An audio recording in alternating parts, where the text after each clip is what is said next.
to you all. Welcome. Hello, Nilam. Yes, nice to see you all. For some of you who are new to this meeting, you are welcome to ask whatever questions you may have.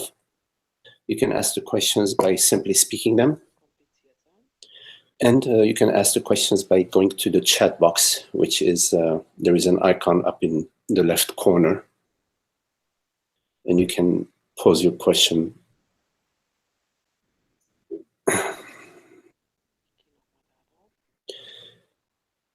So, just to be clear, in satsang, there isn't anything that is being taught. It is a meeting of friends who are interested in truth, who are, some of us, passionate about truth, who love truth, and who are looking in that direction. So we come together as one to honor our wholeness, the wholeness of consciousness, the indivisibility and transparency of consciousness. We all know the unhappiness of being a separate identity. We all know the angst, the sense of lack, and the sense of incompleteness that comes with our belief and our feeling that we are a mortal body-mind, that we are born, that we are a man or a woman, that we exist in time and space. As we separate ourselves from the wholeness, which is not a true separation, it's an imagined separation. As soon as we separate ourselves from our wholeness, there is a yearning within us to return to the wholeness, to return to the bliss, to return to the recognition of our true nature, which is indivisible, unborn, formless, beyond time and space. And this angst, this calling in our heart, we cannot appease it in any other way than via the recognition and the return to our wholeness. The return to the bliss of the self is not a real return, because in fact we've never left what we are. We have never left the bliss of the self. But like in our night dream, sometimes in our night dream we are peacefully sleeping in bed, but there may be a nightmare occurring. We may be dreaming that there is a lion chasing us, and we're experiencing the unhappiness of the nightmare. Similarly, in our waking dream, we experience the unhappiness of separation, while all along our true nature is transparent, infinite bliss, the invisible self.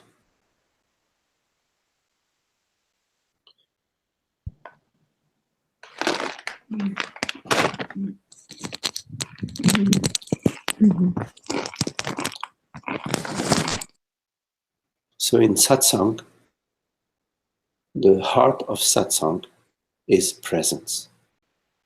Not my presence or your presence, but pure, infinite, universal presence.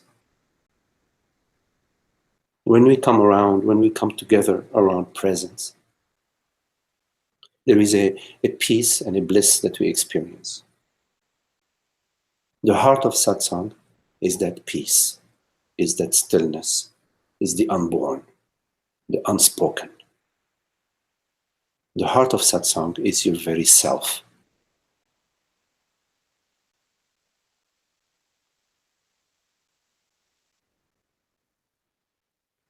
So in satsang, there is a recognized or unrecognized resting as being. Whether it's recognized or unrecognized, the resting as being is satsang. The pointers and the contemplation is just to point to that bliss, that undisturbed, unborn, unmanifest beingness that we refer to as awareness consciousness. Impersonal, universal awareness consciousness. So I welcome you to satsang, welcome you to your very self. And if you have any questions, anything you would like to contemplate, to explore, we can do that now together.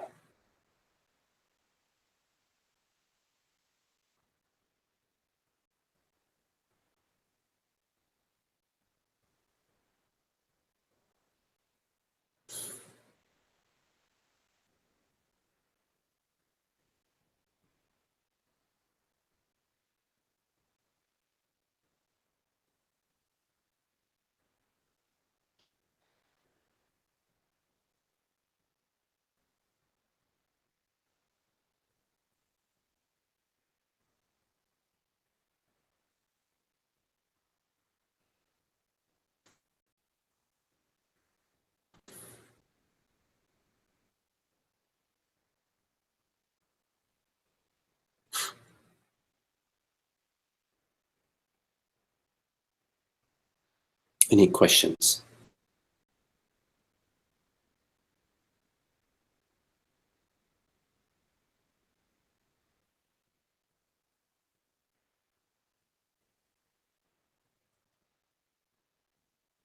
Hello, Richard. Richard, you asked, how can you seek without coming from a place of lack? Seeking always comes from a place of lack. You are seeking an object. You're seeking an experience. You are seeking a relationship. You are seeking health, wealth. You are seeking the some raise or some praise. And you are seeking because you are lacking. You want to fill this sense of lack. You want to extinguish this sense of lack. When you are seeking an object, a form, an experience. You are seeking it as an object, as a form. You have imagined that you are a form that is lacking something, and so you are seeking another experience or some sort of event or situation that will complement your form, what you imagine yourself to be. And such seeking will never be fulfilled. Seeking is never fulfilled. It is the extinction of the seeking. It is the ending of the seeking that reveals your wholeness.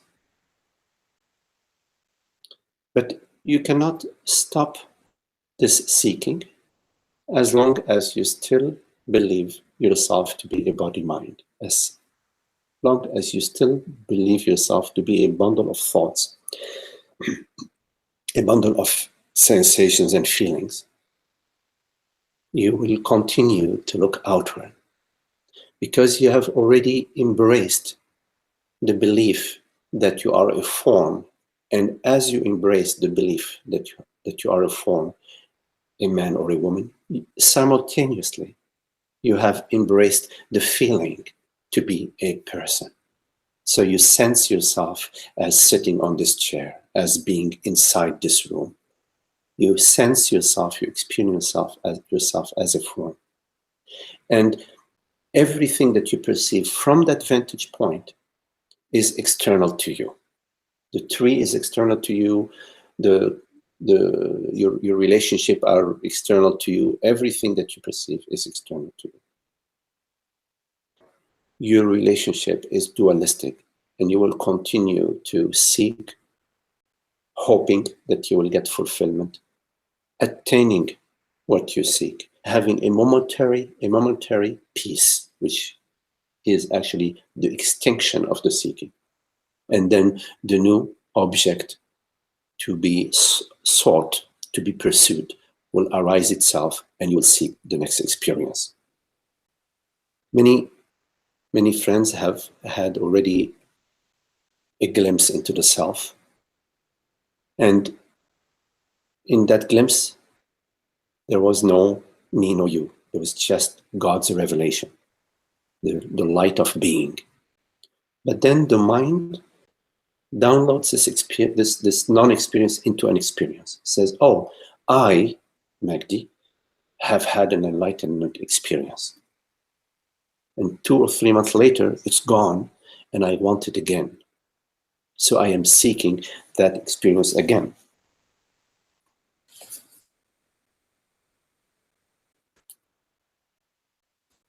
What we need to understand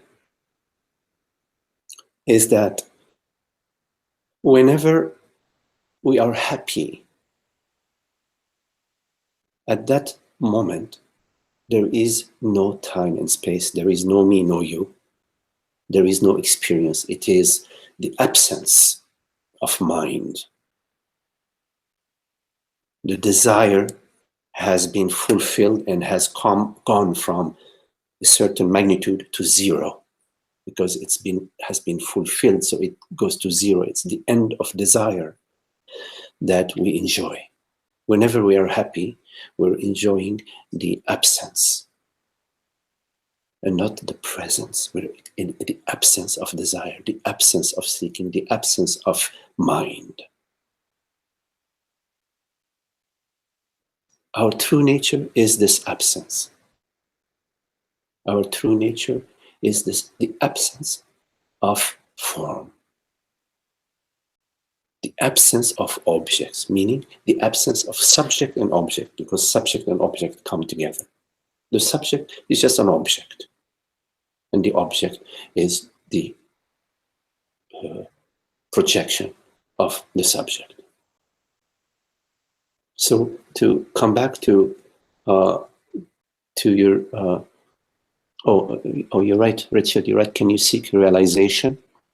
Is contemplation different from seeking? Well, the way it works, Richard, you can check this out in your own experience, is that we start with the belief that I am immortal, body, mind, and we have this conditioning that my happiness is going to be when I don't know, get a good job, get a good family relationship, get a lot of money, get a beautiful house, etc. And as we pursue that, we realize, hopefully sooner than later, that this direction is not the direction of happiness. That this direction is the direction of seeking objects. And there are endless objects. And at some point, we stop. We say, wait a minute. This body mind is aging, and it's just the roller coaster ride is ongoing. And via grace, we start to wonder, wait a minute, what is happiness that does not include pursuing a relationship, pursuing an object, or pursuing an experience? Because we know happiness. We don't need anybody to teach us about happiness. But believing that happiness is the result of something, is the result of an experience, is the result of winning the lottery, that we come to realize does not work. So the question arises, what is happiness that has no cause? What is causeless happiness? And this question leads us now it's the contemplation is no longer a contemplation of seeking forms, but the contemplation of understanding. We're trying to understand what's going on. What is happiness? What is unhappiness? What's causing it? And this sort of questioning is an inward questioning as a way of speaking. We start to question our relationships with ourself, which leads us to the question, what am I? What is going on here? What is this appearance? And what is it that knows this appearance? To what are these appearances appearing to? And we come to the understanding that obviously they're appearing to I. And what is this I? So I would, just coming back to your question, seeking is more outward. And when we start to turn within and to ask, to look for an understanding, it is, I would not use the term seeking. It's no longer a seeking, because a seeking relates to a certain form, to an experience. Now we're no longer seeking an experience, we're trying to understand what is going on. What is going to bring peace? What is peace? So I would say that you may think that you are seeking realizations, but in fact, if you are seeking realization, you're just seeking an experience. And if you're seeking an experience, I would not call it the true interest. Not a mature interest yet, not yet a mature interest in truth. There is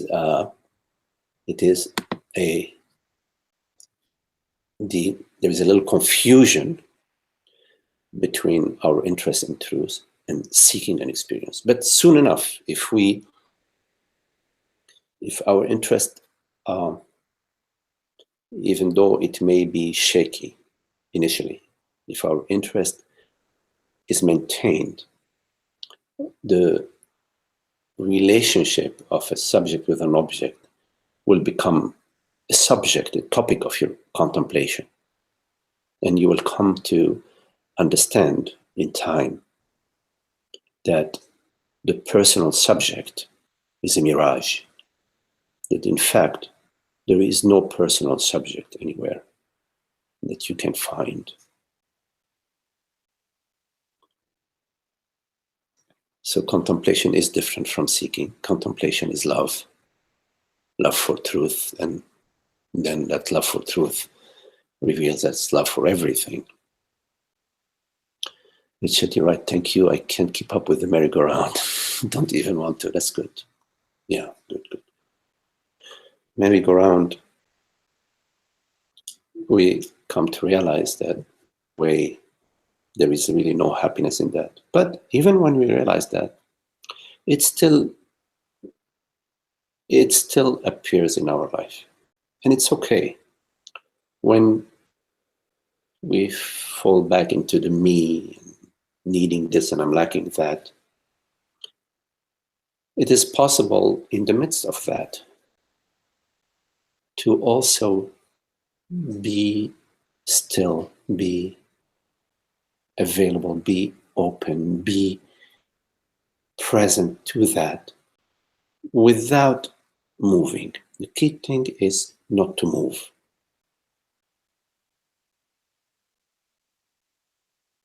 So that you're no longer riding the merry-go-round. The merry-go-round is appearing to you. Even it's appearing as feelings within you. But your interest is in remaining still, because you understand that the true nature of consciousness, the true nature of the self, is stillness, peace and stillness. So you need to trust the stillness, the peace, and explore remaining unmoved, open. Open meaning recognizing that consciousness is borderless. In this very moment, there is no beginning and no end to awareness. Awareness is right now. Because without awareness, what would be this very perception? And this awareness that is, that you know it is. Actually, you know it is as I am aware. I, awareness, I'm aware. That this I, awareness that is aware, has no borders, no edges. So its very nature is, you could say, openness, borderless, formless. So how could that is borderless, meaning that is infinite, meaning that is universal, be affected by the weather, be affected by experiences?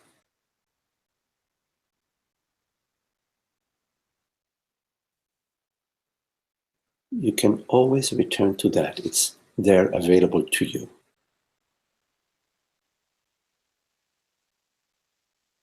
Borderless, transparent presence is always available. Closer than your closest friend. And it is available to you, for you to rest as that. Resting as that requires a certain recognition of that. So recognize that.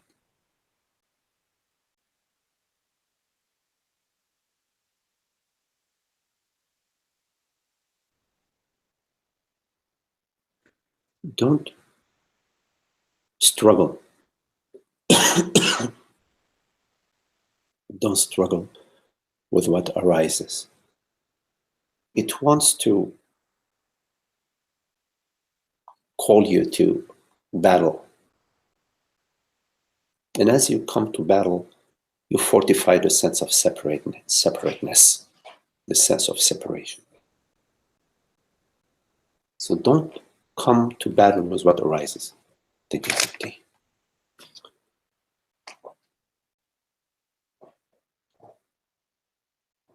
Instead, remain still.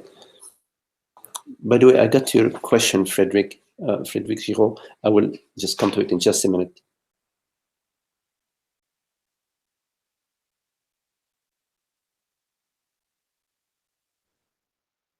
It's a practice being still and moved with the little things that upset you.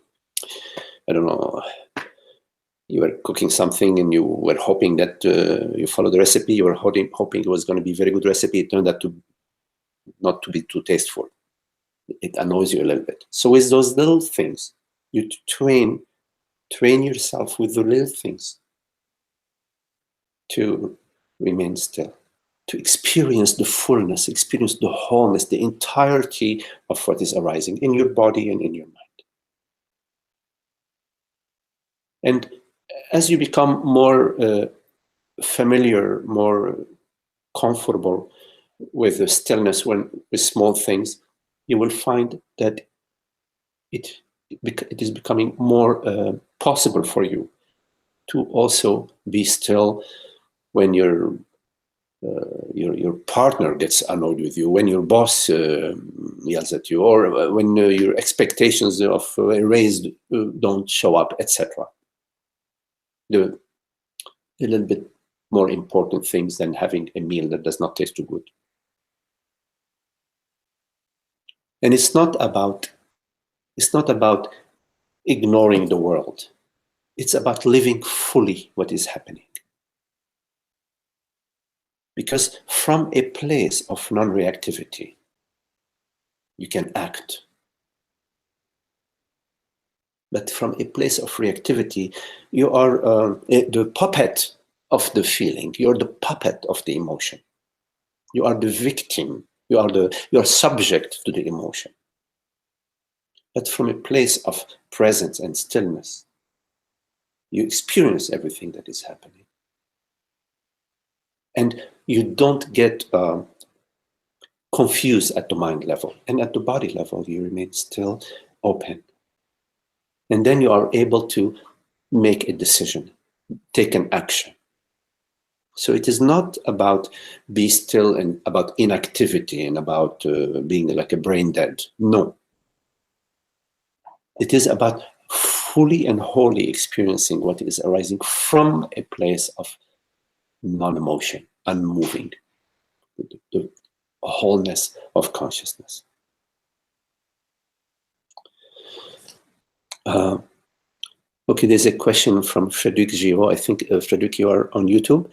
And you ask, are you never identified with Magdi's body mind? Are you Magdi? No. I am not Magdi. Well, if I am driving and the police stops me and asks me my name, I'm not going to tell them, oh, I am consciousness. No, I will give them my driver's license. They ask me my name. My name is Magdi. So it's not that I am suffering from some sort of amnesia or some sort of mental imbalance. But I think that your question is a deeper question than that. You are asking in terms of what is my experience. My experience is that of transparency, of beingness.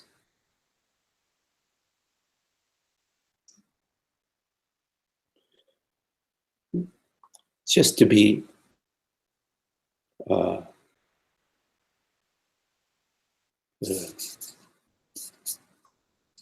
what would be the word? Just to, I could say that there may be 0.1% of something that may trigger me. It's be like barely a flicker. It doesn't last a few seconds. And it's extremely rare. Now, I have no pride in saying that to you. I'm not marketing anything. I'm not trying to impress you. I'm just sincerely answering your question, because you are asking a sincere question, because you want to know if is this some sort of nonsense talking. No, it is not. The revelation of the self, there are many stages to it. There are stages where you do get a glimpse into God's glory, into the infinity of the self, into the transparency of being. But then the mere remains, keeps coming back. This would be like the initial entry, the initial enlightenment, the initial glimpse into the self, which is really beautiful because it's the beginning of the path. Also, all these identifications are still remaining at the feeling level. That get triggered. You get triggered in life. Things happen. Somebody cuts you off in traffic or so. And then you revert to being Frederick. Why did I do this? I shouldn't be driving, blah, blah. But there is a whole process of ripening. Like a fruit on the tree. The pear, when the flower turns into the pear fruit, it's not ready for eating yet. But there is a process by which the pear, in the sun and under the right circumstances, it ripens. And as it ripens, the perfume of the pear, the perfume of the fruit, starts to emanate and starts to fill the orchard.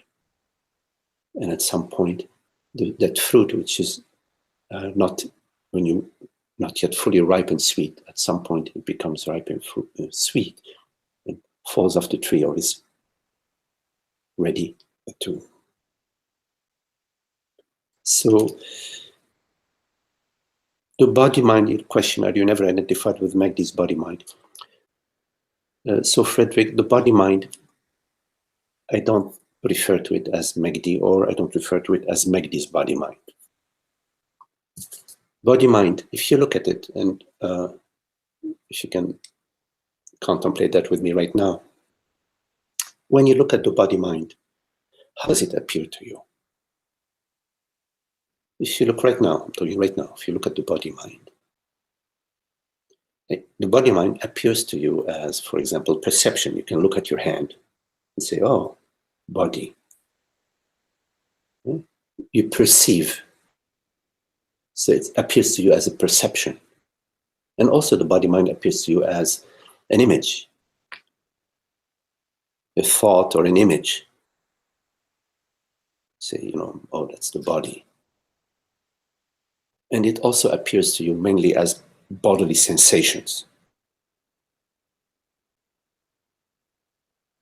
So the body-mind appears to you as perceptions, thoughts, and sensations.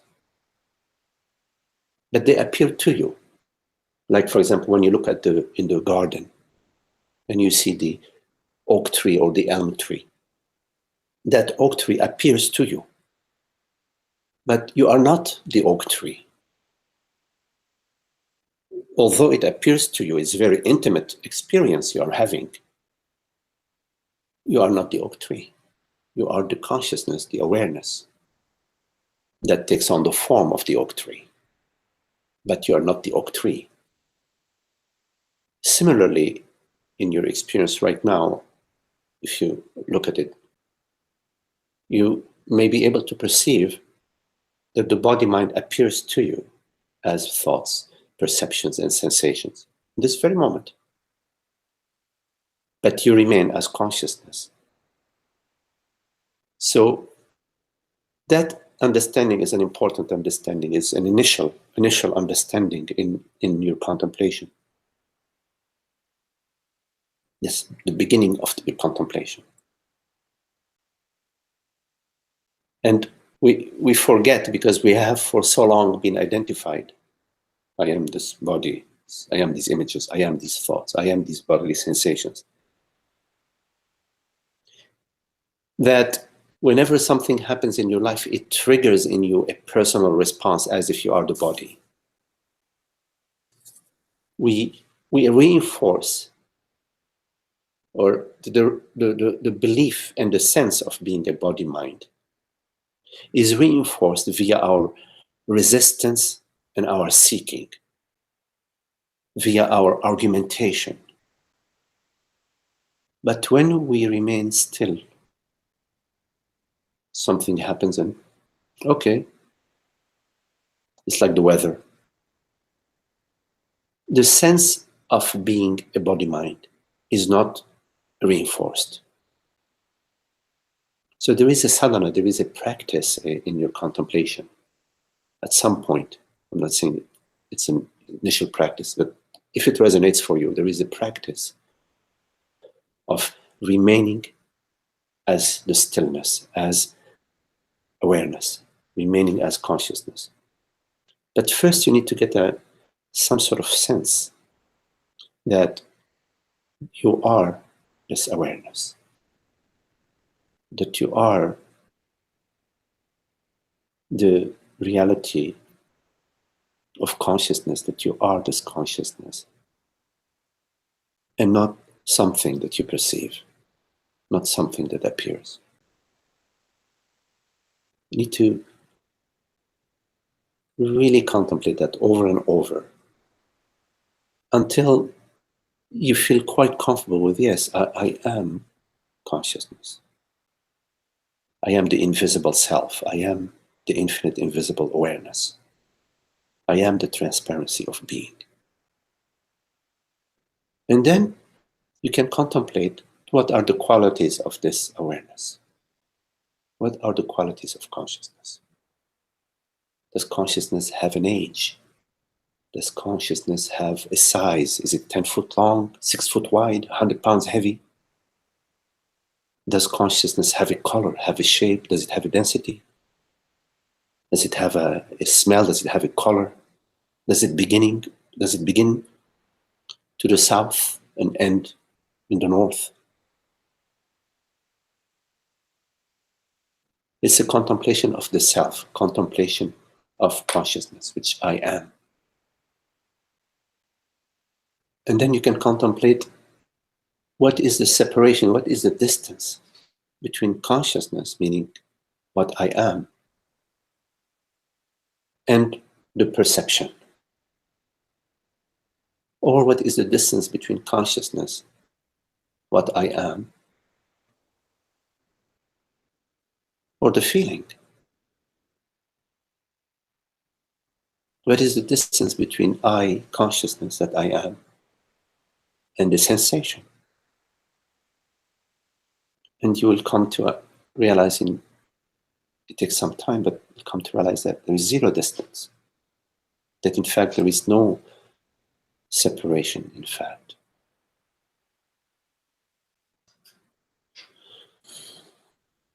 Well, and then you ask, are you Magdi? No, I am not Magdi. Just I am. Magdi is a form, a thought, sensation, perception. There is no problem with the Magdi. There is no problem with the couch or the chair or the tree. Or, the body has certain qualities. It needs food, shelter, and clothing. It needs a gravity. And all of that is provided. I didn't create gravity, or meaning the body did not create gravity. The body did not create, design the blood flow or the nervous system.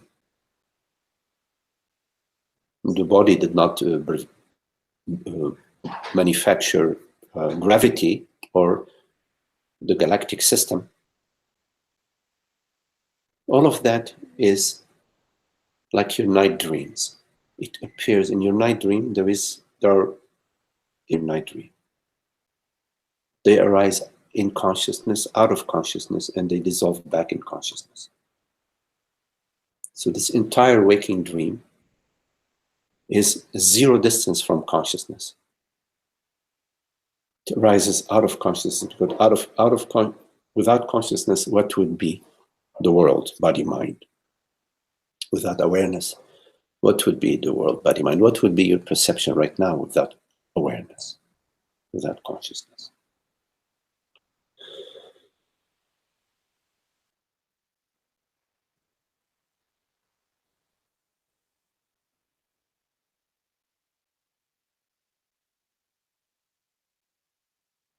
So the world, body, mind refers to its reality. And you need to contemplate what is the reality of the world, body, mind.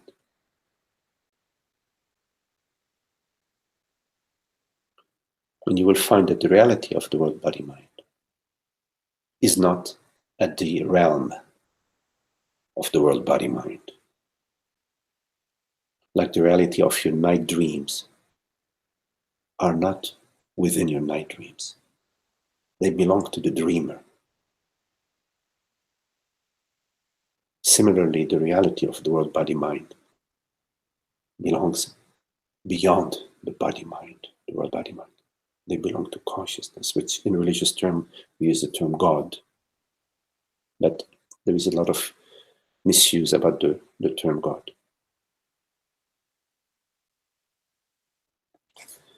So, Frederick, I hope this answers your question. If for some reason you want to pursue this any further, please feel free to contact me in a different medium. Thank you. Hello, Pritish. Pritish, you say bodily sensations do appear as arising out of a real threat. even though the threat is a self-image, me, based threat rather than a bodily physical threat. It seems me is not concerned, worried about the body, but about its own self-image.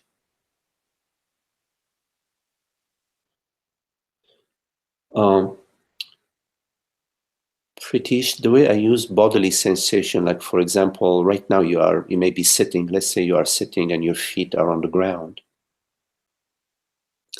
There is a sensation of your feet on the ground. Threat is just a sensation, it's a neutral sensation. So bodily sensation is neutral. When you go to the bodily sensation, you don't find anything that you can really grasp on. You will find something very subtle. But the point is that you will not find any threat. The threat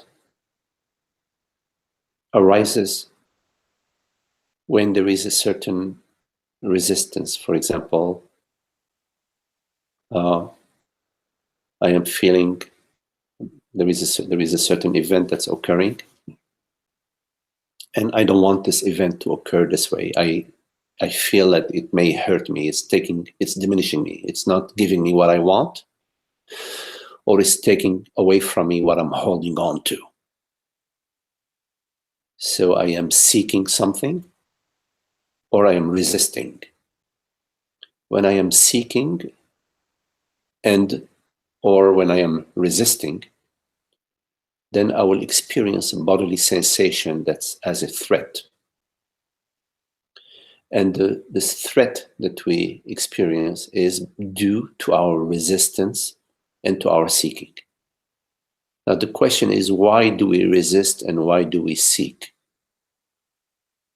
We resist and we seek because of the belief that I am a body mind, that I am Pritish, that I am a man or I'm a person, that I am born, and that there is a personal doer, there is a personal power that has to fight or seek, resist or seek. And because we do believe in this personal power, we are experiencing the sense of threat and we're experiencing the negative emotions.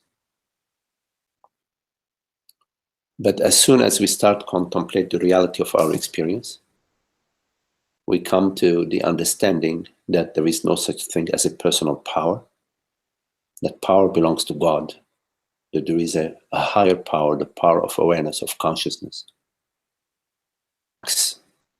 in our seeking and in our resisting. We trust God, in other words. And when there is this trust and this relaxation, there is the peace in the mind, and there is a transparency that arises in the body, and there is love that arises at the heart. And we enjoy the peace, the transparency, and the love, and we rest as that.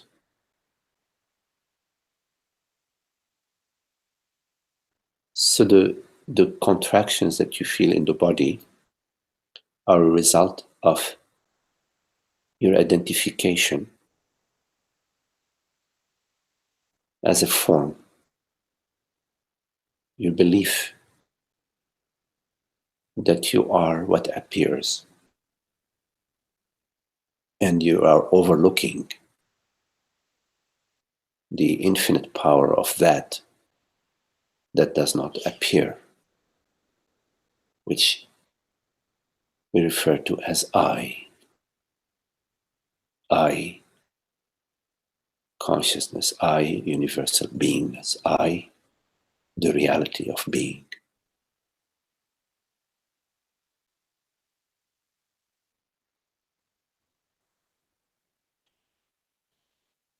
The me is an identity that has no reality, independent of consciousness.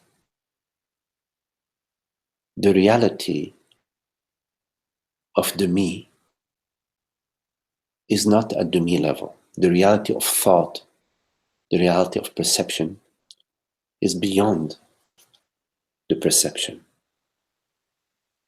Like in your night dream, when you perceive a pink flying elephant, the reality of the pink flying elephant is consciousness, is you the dreamer. When you are looking for the me, you cannot find it because you only find awareness. You will find thoughts which refer to awareness, because what is a thought without awareness? You will find perceptions and you will find sensations. Both perceptions and sensations refer to the transparency of awareness, because without the transparency of awareness, a perception, a sensation, or a thought. So when you're looking for the me that suffers, you will not find him or her.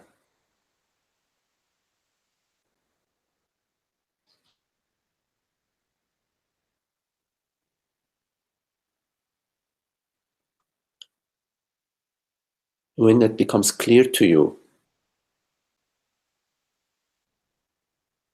then you can relax in that understanding and allow whatever residues of ignorance that remain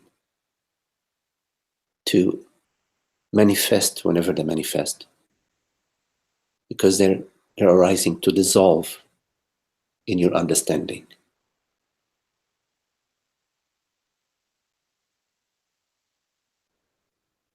You allow whatever feelings and emotions and thoughts that arise to arise in the infinite space of your understanding, which is the infinite space of consciousness.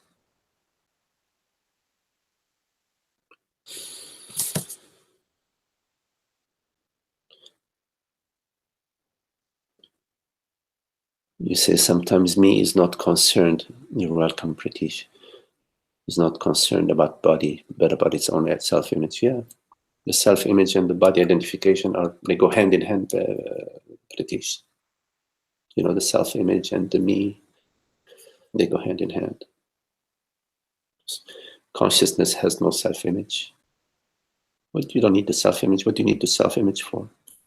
When you are in the self-image, you always have to fix it, to maintain it, to polish it, to try to sell it, to try to market it, to worry about it. That's unhappy. It's unhappy. We spend a lot of our time concerned about the self-image. We spend a lot of our time in unhappiness. And why not spend some our time in happiness?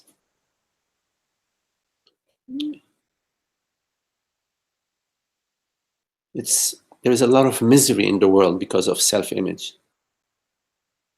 And unfortunately, there are some people who have understood how to make money out of that, and they exploit that vasana and make a lot of money out of it, and they're very miserable as well with all their money.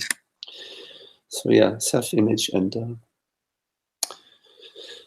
the me are they go hand in hand.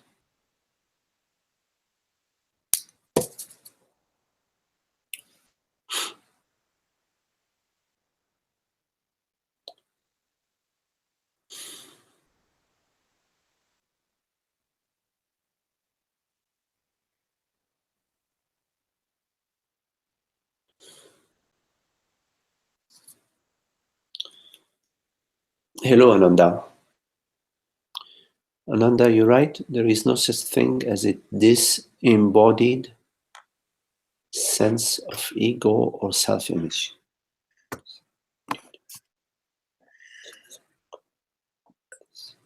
I mean, it may appear that way in a particular moment. It's like you hear something, the body is not even an issue. It's just like, oh, me. Ego is the sense of being a person. Yes. So I feel like I'm a person. I feel like I'm sitting in this chair.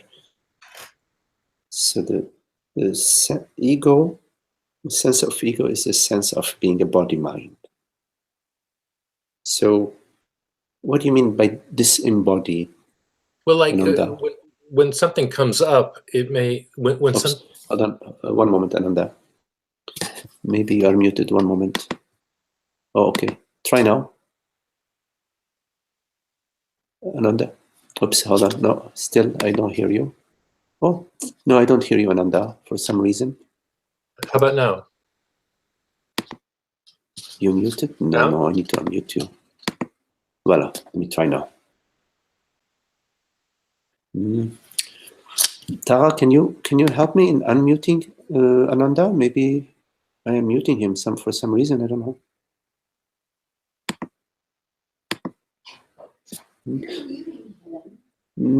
But he says here it says unmuted. It says unmuted, so I don't know. Okay, so Ananda, I'm sorry I cannot hear you. So I would just say that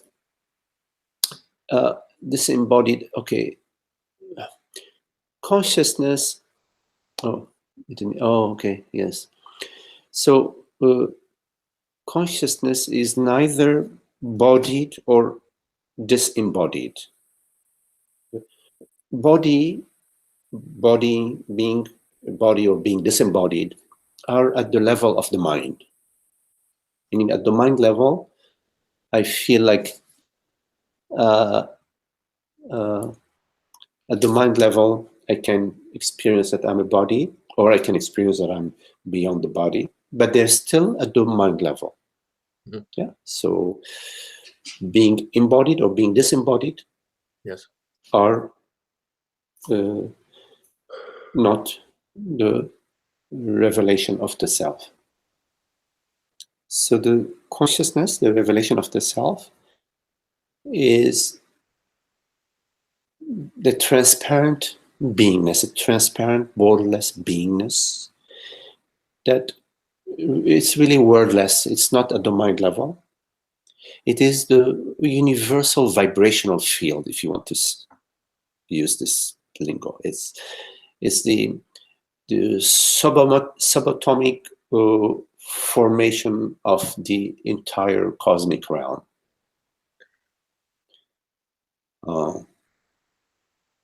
Yes, so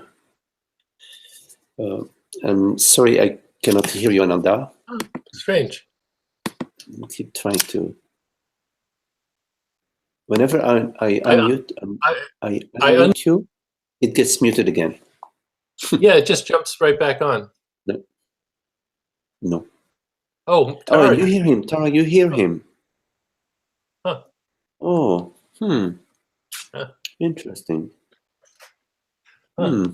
And Tara, can you talk? Let me see if I hear you, Tara.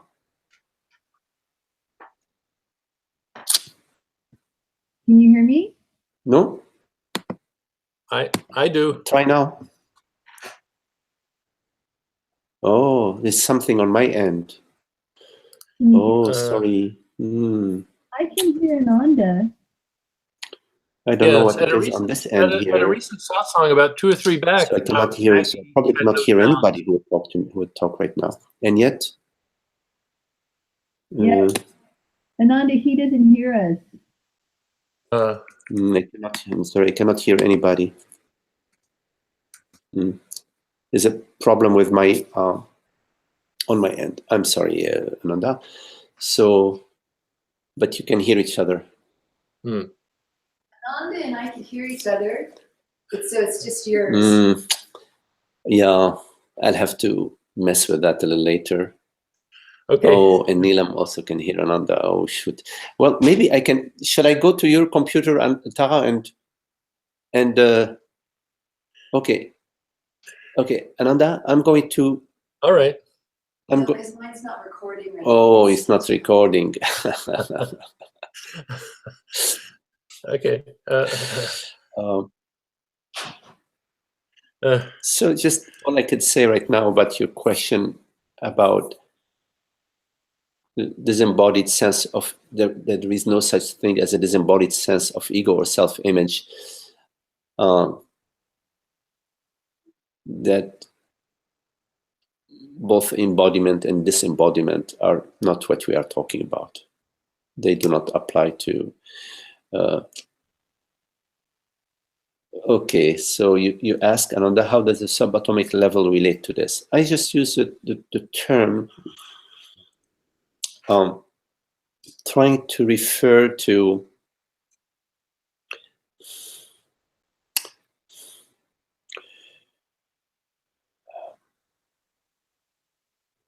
I would say that there is no way to really describe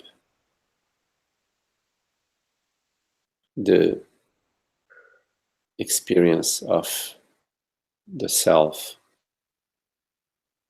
directly. You can only indirectly speak to it. So the way to speak about the experience of the self is purely I am. The universal beingness, universal beingness. Has nothing to do with embodiment, disembodiment, or any of that. Just it embraces everything and everyone without there being anything or anyone. I know that these words I like it. They make no sense at the mind level, but this cannot be answered verbally. There is a silent understanding, a silent recognition that we can only speak of indirectly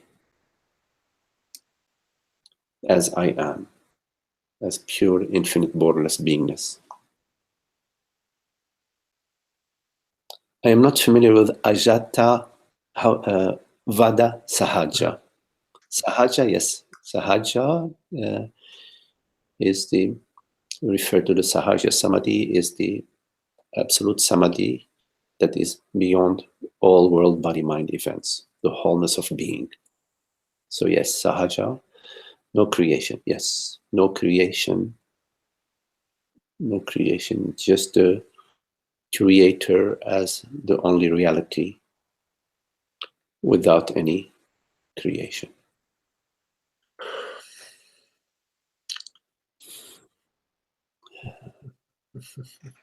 I am going to try to do something about the sound right now. I'm going to go into, let me see. I'm going to go into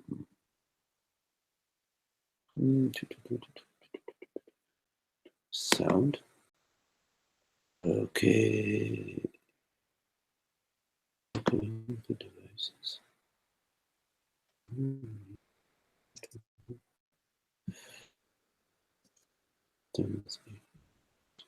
Speakers. Mute. Okay, let me try. Okay.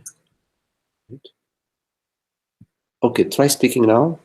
Hello there. I hear you. Now my question is, what was the problem? I'm so curious. You know, I just went into my utilities and I found that there was one icon that was muted. I don't know how it happened. No, so I just muted. That happens on my computer sometimes also. Yes. Yeah, so I'm sorry about that. Well, we're back live. Okay. Nothing but self. Oh, so I wanted to ask something. I don't know if it was an accident or what, but earlier I was playing the flute, one of my flutes, while waiting for you to show up. Mm-hmm. And I didn't know even somebody could do this, but somebody in the group muted me. Yeah, I believe that we all have that. I believe so. Yes. So I just wondered if it was a mistake, or if it annoyed someone that I was playing, and I don't know how to find out, except to mention it, Yes, So, doesn't matter. okay, but it's not something that you would think is inappropriate. Is it, I kind of wondered about that. It does not disturb me. There's a couple people who like it. I know that, Yeah. but I don't know about the others. I don't know. Anybody has something to say about that? I think maybe. Well, Nilam loves it. Pratish, you say I muted. I thought it just be muted for me. Oh, okay, okay. Ah, Yes, yes. Richard likes the fruit. I feel, a little mixed about it. I feel that, okay, in moderation, it's okay, silence is good too. Yeah. On occasion, you feel like playing the flute, and so it's a medium where everybody is coming together. There is sort of a sacred space, Yes. and if we were sitting together as friends in the same room, and then there would be the opportunity to maybe ask, okay, Right. mind if I play the flute? In this context, because the way the format is, it's not possible to ask this sort of question. Yes. Or maybe it is, I'm not sure, maybe it is. So I would leave it as that. I would just say in moderation, it's all good.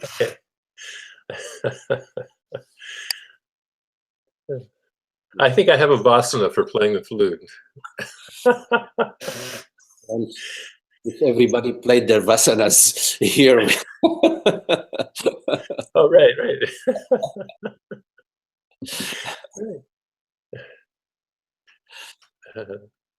But also, maybe the joy of sharing, and it's sort of, it's also creative. So there's also enjoyment in that. We want to share what we feel is beautiful, what we feel is happy. So there is something to be said for that. Mm-hmm. But I get that mixed. I kind of, I'm not surprised to hear that. So You mean you're not surprised to hear that there maybe that you said, your response is mixed, as to the appropriateness. Yeah, you can actually sense it even within yourself, Yeah, exactly. Yeah, there are all this internal, God speaking within us too, Yeah. And I feel that, on occasion, for a few minutes to play the flute is fine. Again, from what I see, the two people that replied, they really love it. Nilam loves it, and Richard says likes the flute. But I can see from this picture that Pratish Mhm. is meditating. So maybe it was annoying to him. Could be, yeah, it could be. Sometimes people like to be sitting just in silence. Yes. Okay. I thought, actually, I was bringing it up. I thought maybe that had something to do with the sound issue, the muting, but not obviously not. I accidentally had something muted. Yeah, right. Okay, Pratish is saying that it was not so loud at the time. He could have just lowered the voice. Yeah. And sometimes also we can mute the, our own volume on our, on our computer if we don't want to hear. Something like that. So, are there any other questions from anybody?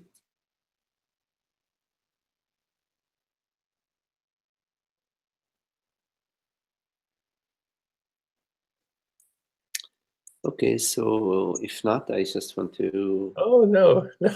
I have a question, but I just don't like to monopolize. No, so this is I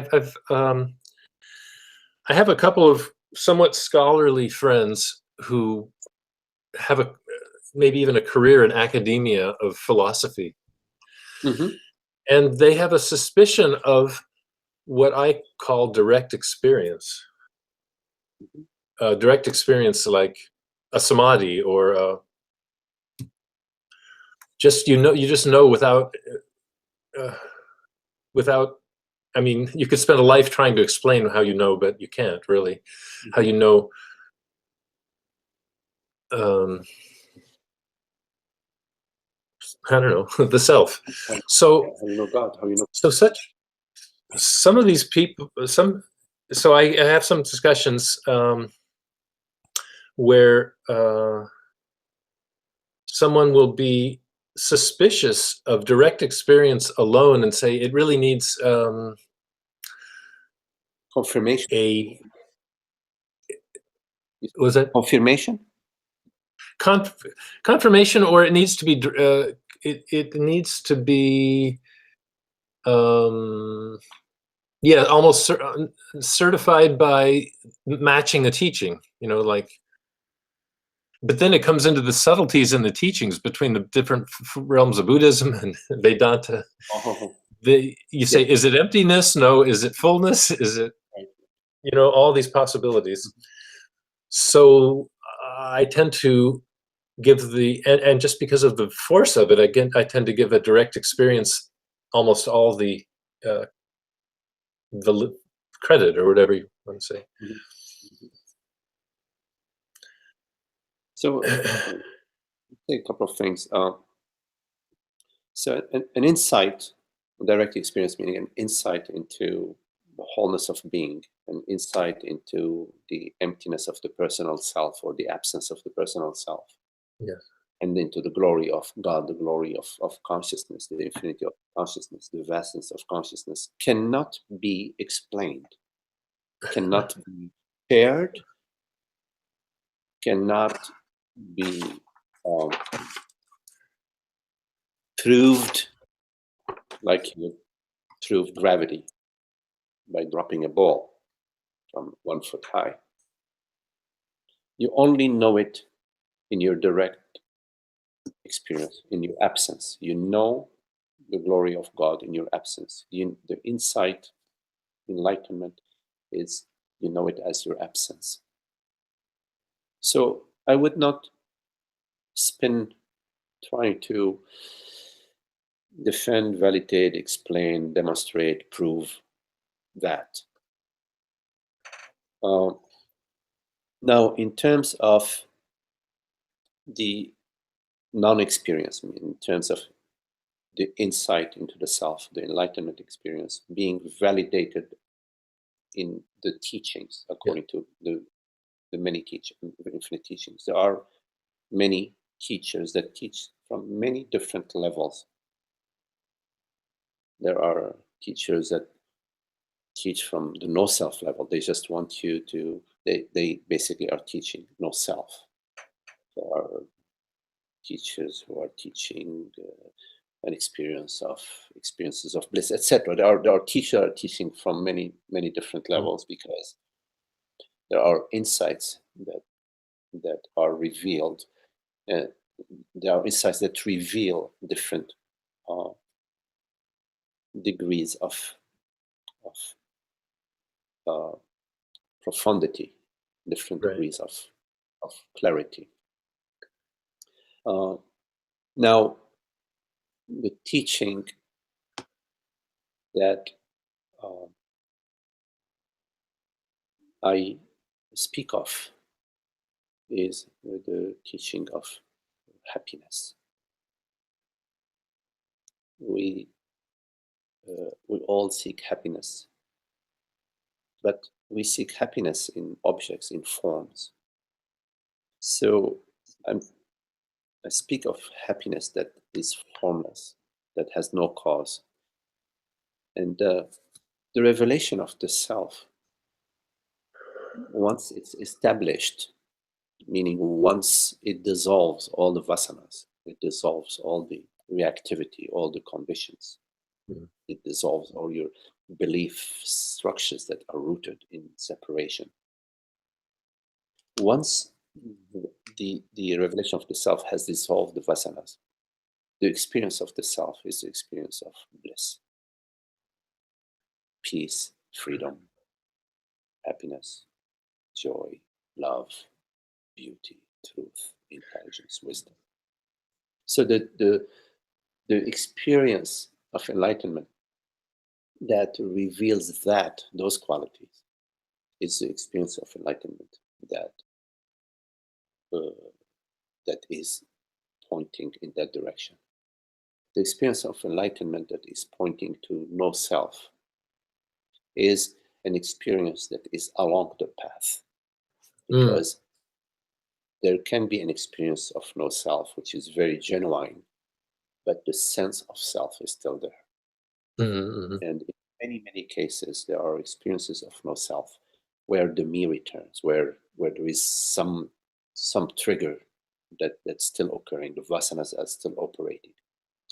And some cases, maybe in many cases, rather than recognizing the teaching that came to them from God, and rather than continuing to delve deeper and deeper in the teaching, they set up their camp at that understanding, and they decide to teach and to point towards no self.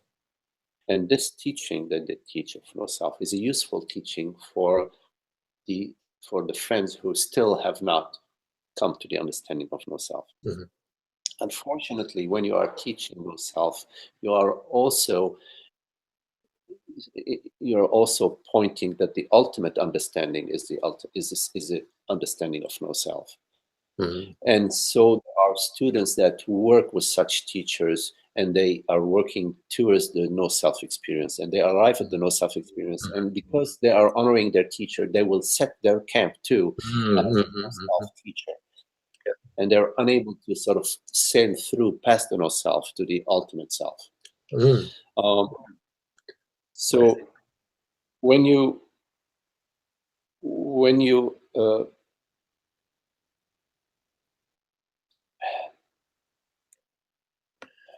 understand that the teaching is not about some understanding, but about the ultimate understanding that trumps all understandings. But the ultimate revelation that flows from the source right through you, as you, that shines without ever being dimmed. Once you hear that and it resonates within you, it would be a shame to go anywhere else, to pursue anything else, to honor anything else but that ultimate understanding. Right. Because in the end, all interim understandings will only be rest areas for you. They will not be the end of the wheel of samsara. The wheel of samsara will spin until the spinning completely stops. And you will know the spinning has completely stopped as your dissolution as the self into the self, as the infinite unborn beingness, not as any understanding about the scriptures, but about you becoming the entire scriptures. The entire description being Scriptures. scriptures. Not about any understanding of the Dharma, but you become the Dharma. You are the Dharma.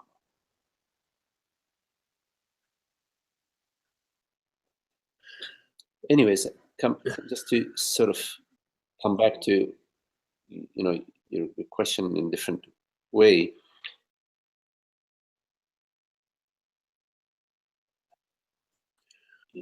The validation of your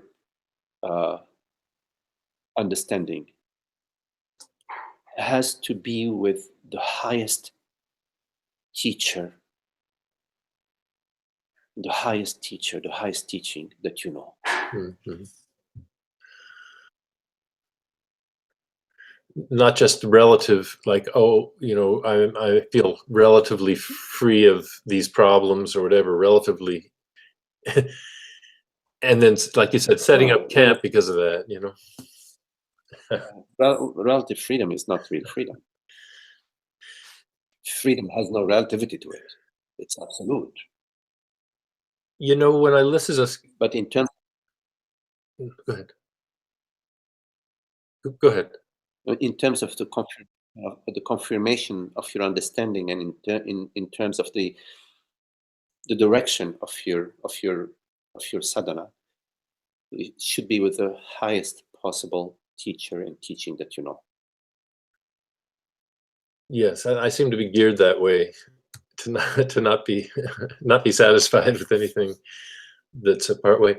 One thing I notice is that when I look back to, I remember vividly, like it was 10 minutes ago, the sort of pivotal experiences I had in. Okay.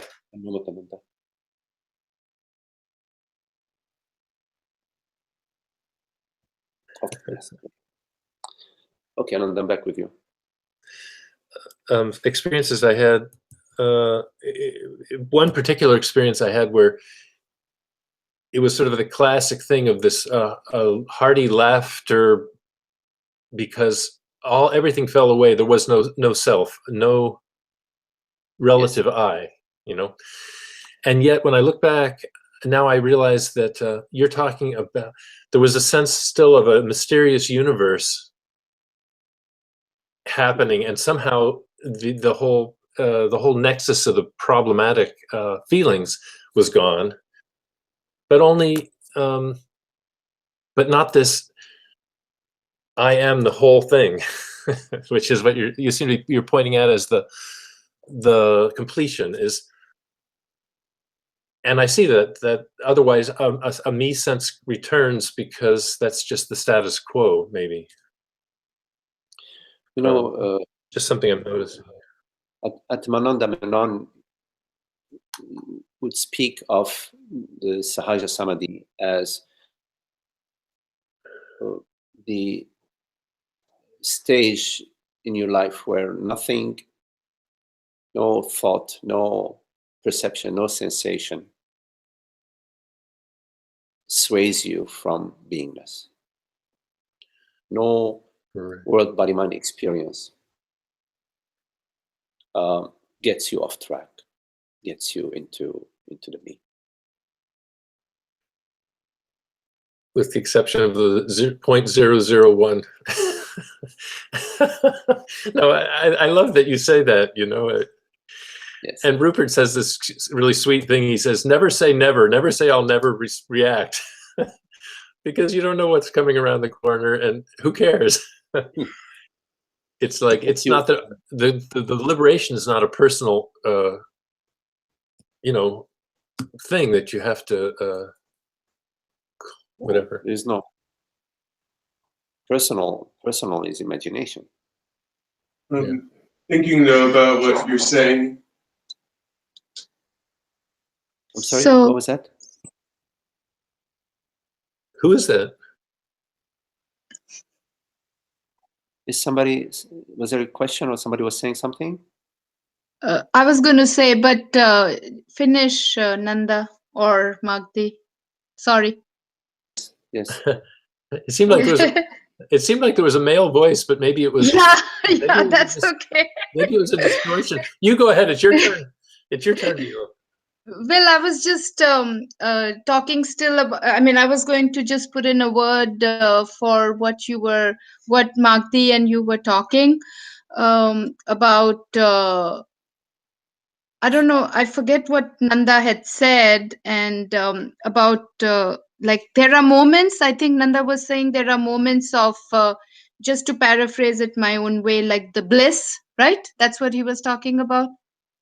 Like he said 10 minutes ago, he felt that it was all, like he was free and something like that, right, Magdi?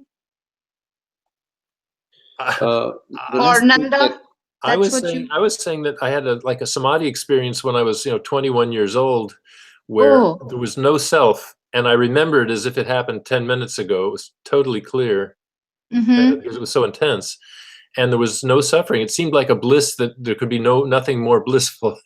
But I think Right. I think part of that was just the relief from the burden of being someone, which Okay. I was realized had been continuous up until then. Okay, so like so there were no, I mean, sorry to take it off the topic, but so there were no drugs and all involved, right? Oh, well, there was LSD as well as Yes. Kundalini yoga, and just an intense desire to know who I am. That was the Right. most important. Yeah. So that's why I didn't even think about that, but since you just now said at 21, but without knowing that part, what I was going to say is, Magdi, and I mean, you can please feel free to add to it, that we do, I think that's what we can be grateful for, like at the satsang or whenever we do experience those moments, right, Magdi? And that's what keeps us going, because like while we are alive, we can just have a understanding of that, but the oneness or that thing, like you can't describe it because it's absolute. So anything that we try to describe is the opposite of absolute. Like it's fine, it's not infinite. yes, that's true. Mhm. The in satsang there is the presence, the stillness, Mhm. the presence of the self, Yep. the peace, freedom, the beauty, the love that is invisible. And there is also the pointers, the pointing, the dharma, the teaching of the Dharma, the sharing of the Dharma, which also is welcomed and is sheds some light, brings some understanding. The understanding may occur in satsang, or it may dawn on us later. Say, I remember, this and that was said. We get the understanding. So the understanding is not necessarily fully realized in satsang, but there are seeds that are planted in satsang, and there are also some insights that we get from satsang. So satsang is 10% visible and 90% invisible. Yes, or whatever. Yep.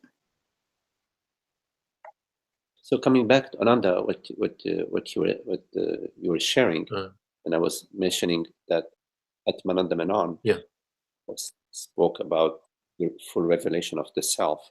Yes, is when the world by mind no longer sway you. You're no longer swayed. That is for your life. As your life is unfolding, events are occurring, and the peace is not disturbed. Peace is not disturbed. I use the term happiness and use the term peace. Happiness, freedom, joy is not disturbed, and that would be your inner knowingness of where you're at.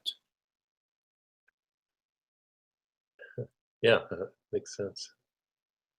The mind dissolves into beingness. That's another way of saying it. There is still functioning in the world, body mind. There is still functioning, but it's functioning from your absence. The mind having dissolved in the self, all is the self.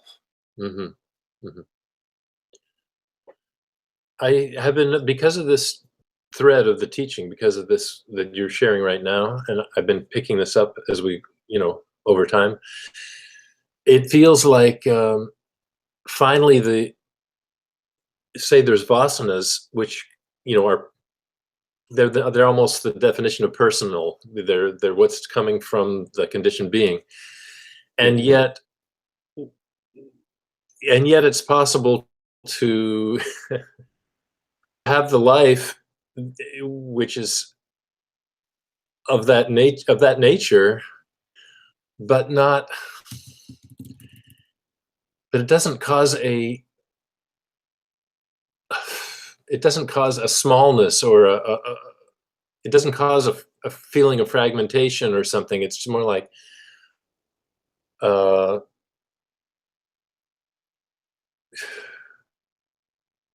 I don't know how to put it. There's like can be a wholeness even though there's proclivities and living things out because of this element that you brought into it of consciousness living,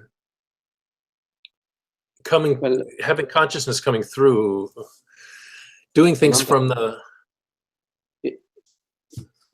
It's about peace and happiness.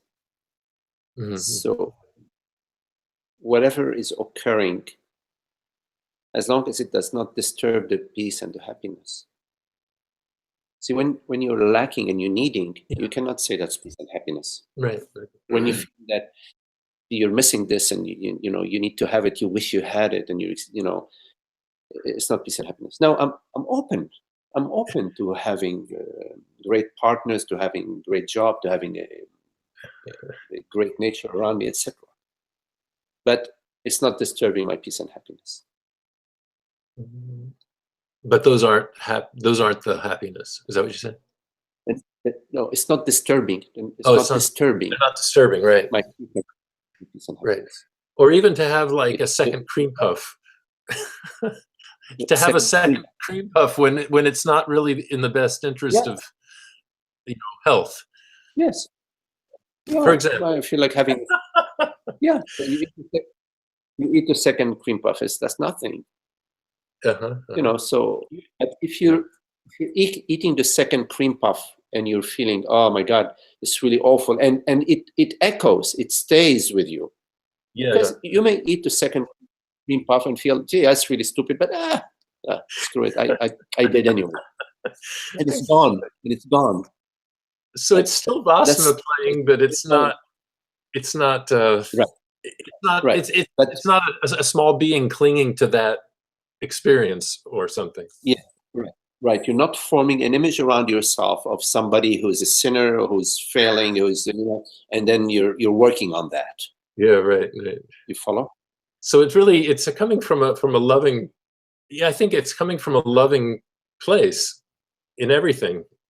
Yeah, you know, so to speak. the body mind. If we are so attached to it, we want to have a perfect body. You know? Right. Good luck. You know. I mean, I'm not even. No. Go. You are moderate with it. You're playful with it, and so sometimes you go a couple of steps more to the left, sometimes a couple more steps to the right. Yeah. Okay, it's not like you're walking a tightrope. Right. I see. That's very important, I think, for me. Otherwise, it's a whole other realm going on. We do, yes, which brings up the topic of self-judgment. Mm-hmm. You know that we perceive ourselves as a body mind, and then we do self-judgment.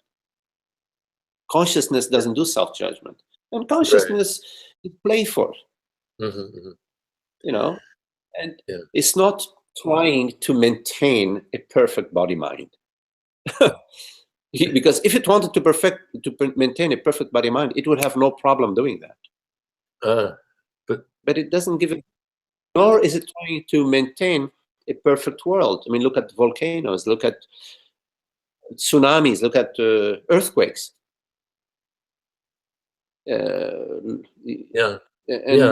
the fact that in so many millions of years, the earth is going to be burnt by the sun. If consciousness wanted to change that, it would have no problem doing that. It would dim down the sun. Tomorrow, it might be blown up by nuclear weapons or whatever. It's not about a perfect body mind. Yeah. That's the key thing.